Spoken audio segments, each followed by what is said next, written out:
Hungary, winter, 1610. A royal guard approaches a distant stone castle, surrounded by ice and silence. Inside, the stench of death hangs thick in the air. In the basement, they find corpses, dozens of them, young girls, pale, broken, bleeding. The stone walls drip red. The floor is soaked in what once was life. In the middle of this horror, standing perfectly calm, is a woman, tall, pale, dressed in black velvet, noble, unshaken. Her name is Elizabeth Báthory, and history calls her the most prolific female serial killer who ever lived. They say she murdered over 600 girls. They say she bathed in their blood to preserve her youth. They say she did it all for beauty. But what if they were wrong? What if the truth is more complicated, more political, and far more disturbing? Because Elizabeth wasn't just any woman. She was one of the most powerful nobles in Eastern Europe. Educated, rich, connected to kings and emperors, and that made her dangerous. To understand the story of the Blood Countess, we have to go back before the blood, before the horror, before the legend. We have to meet the girl who would become a queen of death. Elizabeth Báthory was born in 1560 into one of the oldest and most powerful families in Hungary.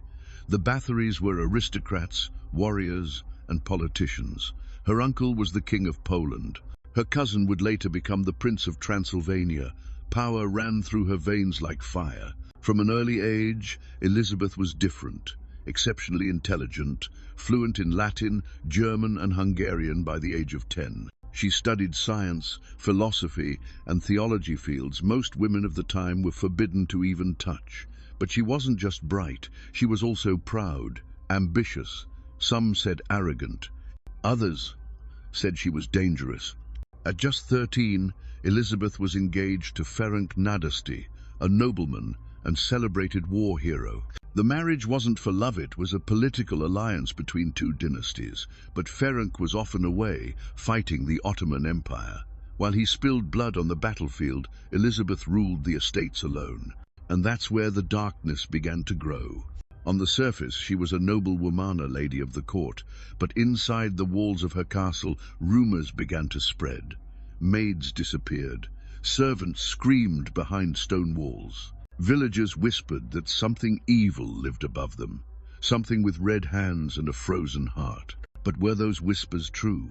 Or were they just the first signs of something more sinister, a plot, carefully crafted to bring down a woman too powerful, too rich, and too feared by men who ruled the throne? This is not just the story of a murderer.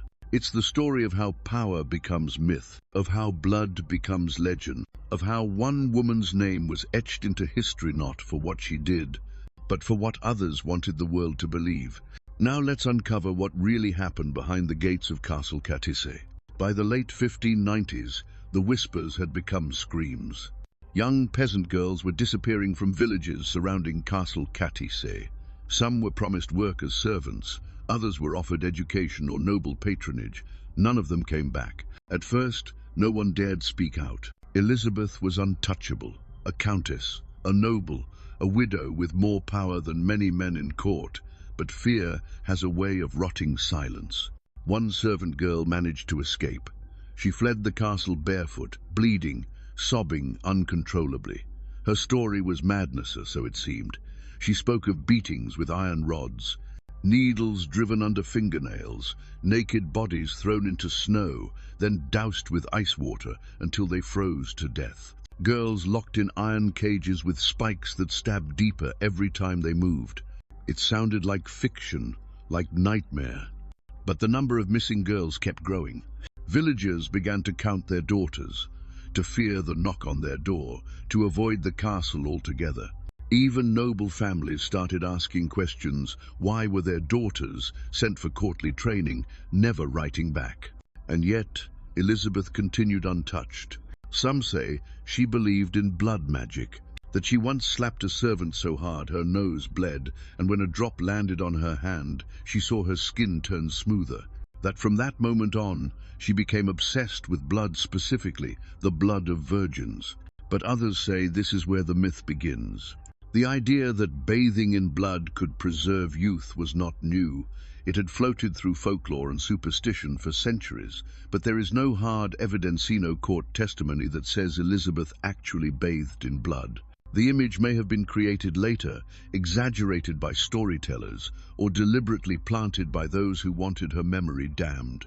Still, witnesses came forward, a priest, a court official, servants. They described screams echoing through the halls at night. They claimed to see bodies buried under the castle, under the floorboards, under her bedroom. One man said there were so many bones in the courtyard, it looked like snow in spring. When the king himself began receiving letters from the nobles' letters detailing dozens, then hundreds of deaths, she could no longer ignore it. In 1610, King Matthias II sent a team of investigators led by György Thurzo, a nobleman and political rival of the Báthorys. What they found was beyond anything they expected. According to their reports, the investigators entered the castle and discovered freshly dead bodies still warm, girls dying in cells, and others chained, mutilated, barely breathing. Some claim the investigators watched Elizabeth herself strike a young girl to death. Others say she was calm, polite, and unbothered, as if nothing unusual was happening. By now, the count of victims had grown into the hundreds. Some estimates claimed over 650 names, written in a small ledger in Elizabeth's own hand. But that ledger was never found. It was only mentioned once, in hearsay, by a servant who claimed to have seen it. No trial, no cross-examination, no chance to confirm its existence. And that raises the question, was Elizabeth Báthory truly the most sadistic killer in European history? Or was she the perfect target for a political execution? Because what happened next was not justice. It was silence. Elizabeth Báthory was arrested on the 29th of December, 1610. But there was no trial. There was no defense, no jury, no chance to speak, only silence. The woman accused of murdering over 600 girls was never formally charged with a single crime. Instead, the Hungarian court quietly declared her guilty without letting her speak a word. Why? Because a public trial would have exposed everyone. Elizabeth came from the most powerful families in Eastern Europe. Her cousin was the Prince of Transylvania. Her uncle sat on the Polish throne. Her wealth alone rivaled that of entire provinces. She owned land, soldiers, and political influence. If her crimes were proven in court, the entire noble class would be implicated. People would ask, how could this go on for years? Who allowed it? Who looked away? Worse still, King Matthias II owed Elizabeth's estate a large amount of money, roughly 30,000 florins. If she were convicted in court, the crown would be forced to pay it back. But if she were quietly disposed of, her name was blackened, her status stripped, her fortune seized, then the king could keep everything. So instead of a trial, a deal was made. 4 of Elizabeth's servants were tortured and forced to testify against her. Their stories were inconsistent, vague, and often contradictory. Some claimed to see mass graves. Others described bizarre rituals. One spoke of a list of victims written by Elizabeth herself, but that list was never shown. These confessions were extracted through brutal torture, the rack, the iron pincers, fire branding. One of the servants had their fingers torn off with hot pincers before being burned alive. Another was decapitated. The message was clear: tell us what we want to hear, or suffer worse. And Elizabeth? She was never tortured, never confronted, never interrogated. She was locked inside her own castle, her windows sealed with stone, her doors nailed shut. No visitors, no priest, no sunlight. Just 4 years of darkness, silence, and slow decay. It was a living tomb. According to the guards, she would often whisper through the walls. She asked for candles, for bread, for her maids. She was refused. On the morning of the 21st of August, 1614, the guards found her dead, cold, curled in a corner, alone. She was buried in secret, her tomb hidden to avoid public unrest. Today, no one knows exactly where her body lies, but her legend never stayed buried, because the way she died raises more questions than answers. Why no trial? Why destroy all records? Why silence the most powerful woman in Hungary without letting her speak? Unless the truth was too dangerous to reveal. Unless Elizabeth Báthory wasn't just a monster, but a threat. A woman too powerful to control, too rich to challenge, and too feared to keep alive. Her death wasn't justice, it was erasure. And in that silence, the myth was born. After her death, the silence didn't last. Whispers turned into tales. Tales became folklore. And soon, the world knew her not as Elizabeth Báthory, but as the Blood Countess. Over the centuries, her story took on a life of its own. They said she bathed in the blood of virgins, that she drank it, that she believed it would keep her young forever. Writers claimed she killed with ritual precision, slicing veins, draining bodies like wine bottles. Some said she used golden chalices. Others said she slept in a coffin, surrounded by the bones of her victims. None of this was ever proven. None of it appeared in the original reports. But it didn't matter, because the myth was too good, too dark, too unforgettable. In the 18th and 19th centuries, Elizabeth Báthory became a favorite of Gothic fiction. She appeared in novels, plays, and newspapers across Europe. Some linked her to vampires, calling her the female Dracula. Others called her the first true female serial killer.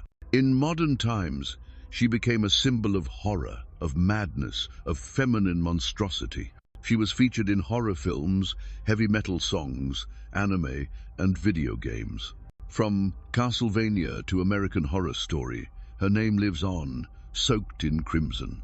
But let's go back to the facts. There is no physical evidence she killed 600 people. No bones, no graveyards, no official records of mass death on her lands. The famous ledger? Gone. Mentioned once by a tortured servant under threat of execution. The testimonies, taken from frightened maids and villagers, told what to say, or else. Even the investigators had political motivations. György Thurzo, who led the inquiry, was a rival noble. He gained land, money, and status by helping destroy the Báthory legacy. And King Matthias II? He kept the debt. He kept her fortune. He kept his throne. So who was Elizabeth Báthory? Was she a sadist? A murderer? A myth? Or was she something far more dangerous, a powerful woman in a world that feared women like her? Because history doesn't remember women like Elizabeth kindly. It calls them witches, whores, monsters. It buries them in legend, so no one asks what really happened. But behind every horror story is a human, and behind every myth is a motive. Maybe Elizabeth did kill, maybe she didn't. Maybe the truth is buried somewhere between the bones and the ink. But one thing is certain, Elizabeth Báthory never got to tell her story. So now we tell it for her.